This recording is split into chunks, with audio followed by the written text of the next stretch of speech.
नमस्कार दोस्तों, किसी ने मैसेज किया है, क्या चलित कुंडली का 100% फल मिलता है? मीन लगन में राहु 9वें भाव में 25 डिग्री का, जो कि चलित कुंडली में 10वें भाव में है। चौथे में मंगल और 10वें में चंद्र है। राहु के अंतर्दशा में मैं 20 दिनों के लिए विदेश गया था 2019 में। मुझे एक बड़ा प्रोजेक्ट मिला था और मैंने डॉलर्स में अच्छा पैसा कमाया, लेकिन जब मैं इंडिया आया तो 2-3 महीने में मुझे काम मिला ही नहीं। तो यहाँ पे जो सवाल है कि चलित कुंडली का जो फल है वो 100% मिलता है कि नहीं है। तो यहाँ पे यही कहना चाहूँगा मैं कि देखिए, 100% तो हम किसी के बारे में कुछ नहीं कह सकते हैं। ज्योतिष विद्या को जितना मैं समझा हूँ उसके अनुरूप मैं ये कह सकता हूँ कि अब हम जो भी कोई भविष्यवाणी किसी के बारे में करते हैं, चाहे कितनी भी सटीकता लिए हो, तो हम 90% तक 95% तक हम कह सकते हैं कि ऐसा होने की संभावनाएं हैं। अब मैं संभावना इस वजह से बोल रहा हूँ क्योंकि जब व्यक्ति पैदा होता है उस समय जो ग्रहों की स्थिति बनती है वो उसके पिछले जन्मों के कर्म के अनुसार उनके कर्मों पर आधारित होती है। अब जिंदगी में व्यक्ति इस जन्म में भी कर्म करता है, तो वो कर्मों द्वारा, निरंतर कर्मों द्वारा वो अपना भविष्य का निर्माण करता चले जाता है।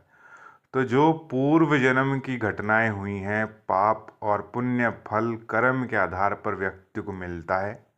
लेकिन इस जन्म में भी व्यक्ति पाप और पुण्य करता है, जिसकी वजह से वो अपने भाग्य का निर्माण निरंतर करता चले जाता है।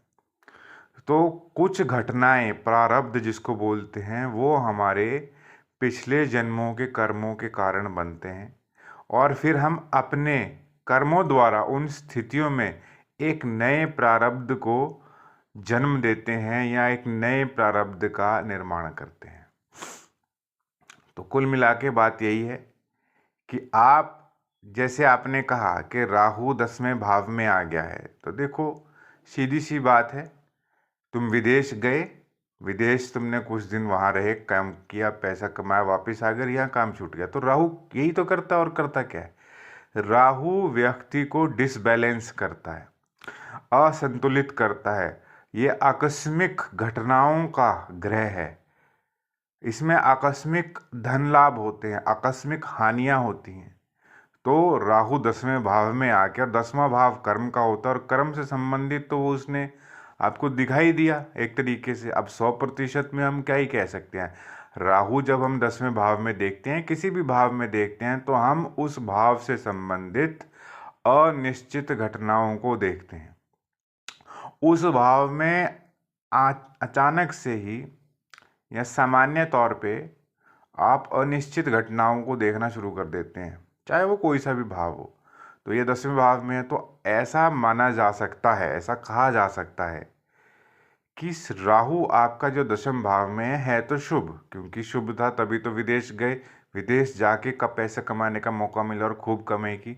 लेकिन वो स्थिरता, राहु स्थिरता नहीं देता है कभी। राहु मौके खूब देगा। अब ये मौका जो है तुमको मिला है, उससे आपको फायदा हुआ है, तो फायदा हुआ तो इसका मतलब राहु तो तुम्हारे लिए शुभ है।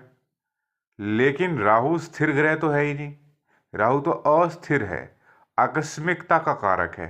तो अगर आप सोचते हो कि अब नौकरी मिल जाएगी, स्थिरता बनी रहेगी, ऐसा कुछ नहीं होता। अगर मिल भी जाती तो वहाँ पे व्यक्ति ऑफिस पॉलिटिक्स का शिकार होता है। ऐसा नहीं होता है कि बहुत शानदार तरीके से सब कुछ हो जाए। ये स्थिरता तो वो ग्रह देते हैं जो बड़े ग्रह हैं, जैसे कि मान लीजिए शनि की मौजूदगी होती, या सूर्य देखता उस भाव को, या बृहस्पति की दृष्टि होती, शुक्र की मौजूदगी होती। तो ऐसे ग्रहों की अगर मौजूदगी होती है, मंगल उच्च का होता, शुक्र उच्च का होता, तो आप कह सकते थे कि बहुत बढ़िया एक स्थिरता और एक मजबूती के साथ आप अपना काम करेंगे। लेकिन जहाँ राहु आ जाता है या चंद्र आ जाता है, तो राहु तो बहुत आकस्मिक, केतु ये बहुत आकस्मिकता के कारण है। चंद्र भी व्यक्ति को चंचल कर देता है, वहाँ पे उसका मन, उसको वहाँ पे मन से संबंधित दिक्कतें आ जाती हैं। वहाँ पे ऑफिस पॉलिटिक्स का शिकार नहीं होता, लेकिन उसके मन में ऊट पटांग, उल्टे सीधे ख्याल आते हैं जिससे कि उसकी एंग्जाइटी बढ़ती है, ओवर थिंकिंग बढ़ती है, उसका मन उचाट हो जाता है, मन बार बार उखड़ता है, वो चाहता है कि वहाँ से छोड़ के चले जाए। उसको बहुत सारे मौके मिलते हैं, अपॉर्चुनिटीज़ मिलती हैं, जिसकी वजह से वो हमेशा ही कन्फ्यूज रहता है कि यहाँ पे काम करूँ कि यहाँ छोड़ दूँ, क्योंकि इतनी सारी उसके पास वेराइटीज़ हो जाती हैं अगर चंद्र शुभ हो तो। बुध है, बुध भी अस्थिरता का ही कारक है, क्योंकि बुध भी चंचल ग्रह है। तो जब बुध होता है तो बुद्धि में बहुत सारे लॉजिक्स चलते रहते हैं, काम करूँ ना करूँ। तो इस तरीके की स्थितियाँ आती हैं, लेकिन 100% हम किसी के बारे में कुछ कह नहीं सकते। कारण उसका साफ है, क्योंकि व्यक्ति कर्म करता है और कर्म का अपना प्रभाव होता है, अपनी एक ऊर्जा होती है, एनर्जी होती है, जो व्यक्ति के आवामंडल को पूरी तरीके से प्रभावित करती है। तो बस यही कहा जाएगा कि अपना कर्म आदमी अच्छा रखे, शुभ रखे, कोई भी ऐसा काम ना करे जिससे कि किसी को कष्ट हो, किसी भी तरीके की परेशानी हो, और अपना अच्छे से काम करे और सही से शुभ कर्म पे ध्यान दे, जितना हो सके शुभ कर्म करे, समाज सेवा करे। समाज सेवा से व्यक्ति के कर्म में काफ़ी सुधार आता है। तो अपने कर्म व्यक्ति सुधारे, और कर्म सुधारता है तो उसका भाग्य अपने आप सुधर जाता है।